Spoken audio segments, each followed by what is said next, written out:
हमारी 60 वर्ष की ऊपर की आयु, वास्तव में बहुत लोग स्वस्थ होते हैं, अपने काम को अपने आप चला लेते हैं, लेकिन कुछ ऐसे बंधु भी होते हैं जिनको कोई शारीरिक तौर पर कई बार कष्ट हो जाता है, आयु का प्रभाव होता है, अपना काम स्वयं वो नहीं कर सकते हैं।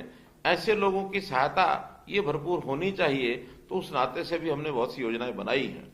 जैसा हमने, हमारे कुछ ऐसे डिपार्टमेंट हैं जिन डिपार्टमेंट्स के जो रिटायर्ड कर्मचारी हैं उनके जिम्मे जब लगाया कि प्रदेश में ऐसे लोग जिनकी आय 60 वर्ष से ऊपर है उनकी देखभाल करें, तो सारथी योजना ये हमने एक बनाई है। प्रहरी योजना, सारथी योजना नहीं है, प्रहरी योजना।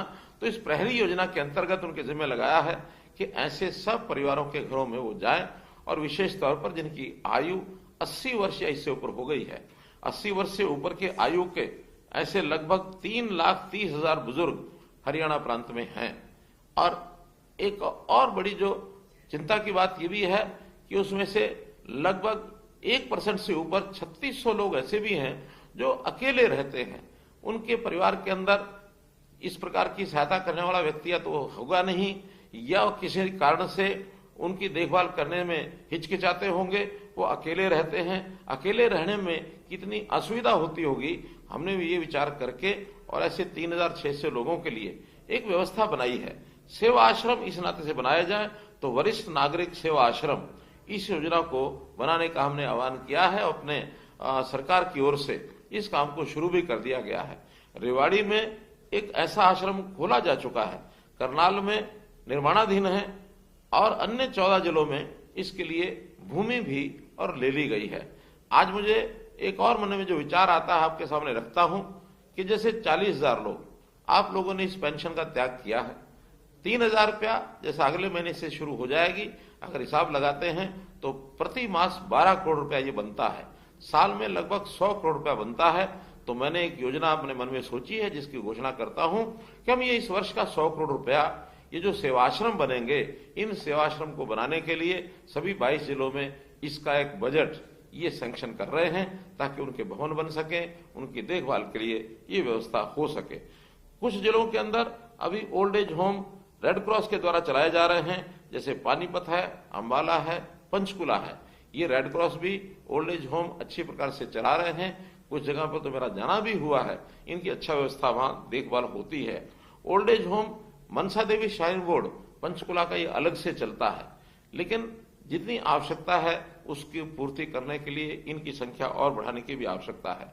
कई जगह पर डे केयर सेंटर भी चलते हैं, अर्थात सुबह से लेकर सायंकाल तक बुजुर्ग वहां जाके बैठते हैं, अपने ठीक से समय को पास करते हैं।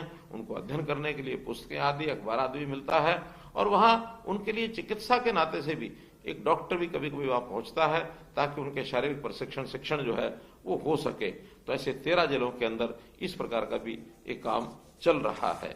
तो मैं आज एक योजना के अंतर्गत आपको ये भी बताना चाहता हूं कि ऐसे जो बुजुर्ग जिनका शरीर साथ देता है, जो कुछ समाज के लिए काम कर सकते हैं, तो ये जो पुलिस द्वारा शुरू की गई रिटायर्ड कर्मचारियों के द्वारा योजना है, जिसको हमने प्रहरी योजना कहा है, हम लोग भी इसमें साथ जुड़ सकते हैं। और प्रहरी योजना में जुड़ने के लिए आपके मन में एक जिसको कहना चाहिए उत्साह निश्चित रूप से होगा ही। आपके मन की अगर योजना इसमें शामिल होने की है, तो आपने बहुत एक साधारण से तरीके से इसके साथ जुड़ने का तरीका मैं आपको बता रहा हूं कि पुलिस की हमारी जो सेवा सर्विस 112 है, 112 है। आप 112 के ऊपर केवल डायल करना है, उनसे बताना है कि मैं प्रहरी योजना से जुड़ना चाहता हूं। आपको एक वहां निश्चित व्यक्ति जो प्रहरी योजना का इंचार्ज होगा उसके साथ जोड़ दिया जाएगा। आप अपनी बातचीत उनके सामने रख सकते हैं और आपका नाम दर्ज करेंगे। स्थानीय तौर पर आपको संपर्क किया जाएगा। फिर हम इन 80 वर्ष से ऊपर के लोगों की सेवा के लिए अथवा ऐसे अन्य लोगों के लिए जिनको सहायता की आवश्यकता है, उस सहायता के लिए भी हम जा सकते हैं, जुड़ सकते हैं। ये सामाजिक कार्य है, समाज का कार्य है। सरकार तो इसको करेगी ही, लेकिन समाज के लोग जितने आगे आएंगे उसमें निश्चित रूप से हमारा सबका लाभ होगा।